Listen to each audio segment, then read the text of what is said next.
still bracing ourselves because, as we know, this thing has been going around the country in this wave. And so they're anticipating a wave to hit us in the next 2 weeks or so. So I think people, for the most part, are trying to stay in. They're trying to comply. I haven't felt a rebelliousness in our city or our state. People really are trying to comply.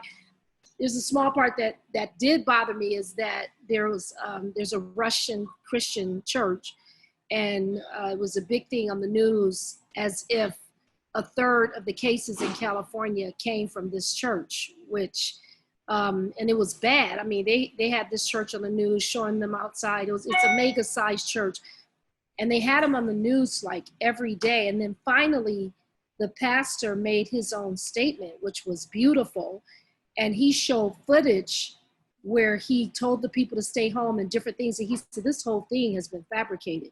And he had footage to prove nobody's ever been at the church, that different things. So, you know, I won't get off on my tangent quickly, but I do think the church, I think we've got to be extremely wise, strategic, and prophetic for what happens and what is the image of the church pro COVID-19. So when you talk about the image of the church, and I know your church, This is Pentecost, is shut down for services. But when you're talking about how the image of the church during and even after COVID, how do you see it now, and how do you see things changing afterward? I think we're, you know, everybody is showing wisdom, showing respect, and showing honor to our federal mandates, state mandates of doing what we need to do to keep people safe. I'm deeply concerned, and that's just me because I'm a junkie for Jesus and my faith is insane, but I don't want the fear, or I would never want the pandemic of it all to override God as a miracle working God. God as a God that is still a healer of all sicknesses and diseases. So I think we're being smart to do what we need to do. However, I'm concerned about our voice in being an essential mandate.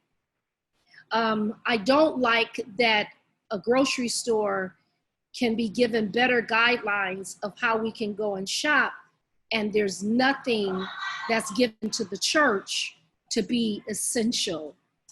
That's the key for me, is that how is the church being revered as essential right now?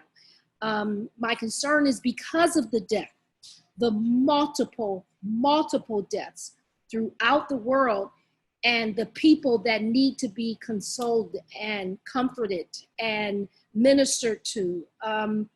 I see men and women of God, and I really want to talk global of all faith, because whatever your faith is what it is as a source of hope, as a source of peace. So I'm not even speaking right now on a religious term as much as what faith means to people for hope and peace and life. And I consider people that are in leadership, in some form of ministry, in some form of clergy, reverend, whatever you want to call them, I consider us the front line of the next life, where our healthcare workers are the front line of this life. So I think it's critical that we get a voice, that we are essential in this hour and in this time. And whether that means there can be some sort of guidelines that preachers can minister to people that are crossing over to the next life. You understand what I'm saying? That they can have a source to repent or ask forgiveness or get prayed for or prayed over. I do wish there was a louder voice that's saying, how can we create guidelines that the church, that people of faith can become part of the essential? I just need us to be a part of the essential. I get it. And because we're not, And because now people's relatives are passing over and they're not even able to go Yep. to even hold their hands through it, or even cry at the body, you know, at the side of the body. Now, do you see that that's going to have an effect, that post-COVID will be something that ministers as yourself need to speak to? Yeah, and post and during. We need a louder voice, and we need a louder voice at the table. And let me just, I won't say that I'm venting, it's just everybody's home, everybody's, you know, calculating everything. And so again, Dr. Harrison, we've done our part in our ministry to try to adhere to everything. We have a food and clothes closet that we have to do for volunteers, but it's labeled as essential. So, you know, volunteers are there, they're doing what they need to do. And I had this already pondering in my mind, and I was okay with it until they made it a necessity for Wisconsin to vote. And that they came up with guidelines and 6 feet distance to go in line, and don't hand the ID, only show it. And then it became, wait.